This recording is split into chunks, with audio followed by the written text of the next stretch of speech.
Hi, and welcome to the HR Vault. This is my Unlocking Employment series to help you get hired. If you don't know who I am, I invite you to check out my intro video. But basically, I'm an HR business partner with about 20 years of experience with tech companies like WebMD, EA Games, and Spotify.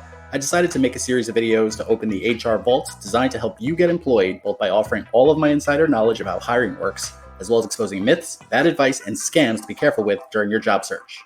This video covers one of the documents I'm frequently asked about, and that is the subject of cover letters. I am bombarded with questions about cover letters, everything from the length, the style, the format, how to craft each bullet point, where to be unique. And in this episode, I'm going to address all of those questions, but I'm going to caveat it with one important thing first. So the good news is I have one common answer to almost all the questions I get about cover letters. It doesn't matter because cover letters are basically useless.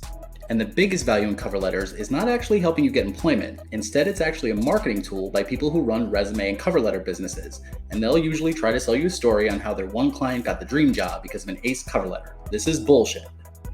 Now, cover letters weren't always useless, and there used to be some value in it. It provided an additional document to your resume and application, and it gave a small personal touch to the reader, giving an opportunity to allow a personal connection by having you as the applicant explain your interest in the role and the company and how your experience could add value to their position.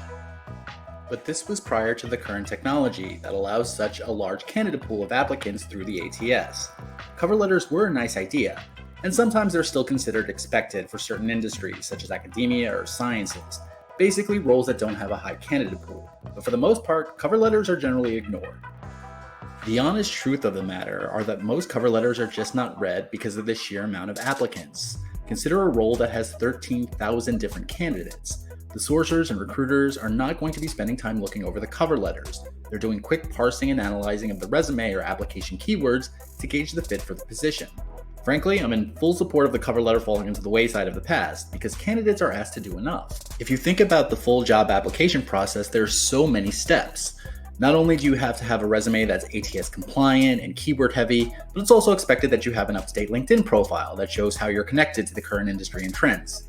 Additionally, when you apply for a position, you have to go through the company's generally 1-hour application process, which will absolutely destroy your resume no matter how much it's formatted, and they will ask all the questions a cover letter usually addresses. So to ask for another document, another piece of information that's basically covered in all of the other 3 portions, just seems like a huge waste of time. Candidates have more than enough to do as applicants, and there's more than enough information available that companies should not have to expect cover letters, without a very specific instruction in the job application on what the cover letter should address. My opinion aside, a cover letter is never going to directly harm your chances of employment. It's really just a nice to have, but more often than not, they're really ignored. But if you want to submit a cover letter, or if a job description is demanding one, this is the format, and never pay someone for a cover letter.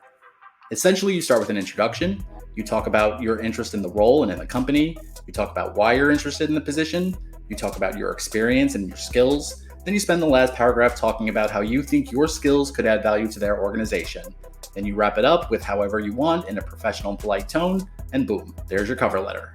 So the big takeaways here. 1, the purpose of a cover letter is to allow a small personal introduction with your application. 2, it is still expected in roles and positions that have very small candidate pools, and usually the job description will be clear when it needs one.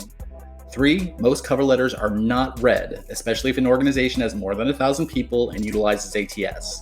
4, if you want to submit a cover letter, it won't hurt your chances and just use the standard format. And 5, cover letter writing is a business. The most vocal proponents of cover letters are usually cover letter writers. Don't buy into the hype that's used to sell someone else's product. Thanks for watching. I hope you enjoyed this. Feel free to check out all of my other videos for tips on getting hired. I'm on social media, so leave a follow or share. It means the world to me. I'm also very excited to announce my digital product, Unlocking Resumes. It's nearly an hour and a half of a resume building guide done completely in this animated style, and it covers everything I know about the secrets and tactics for writing a good resume. Check it out at www.thehrvault.org. Thank you very much.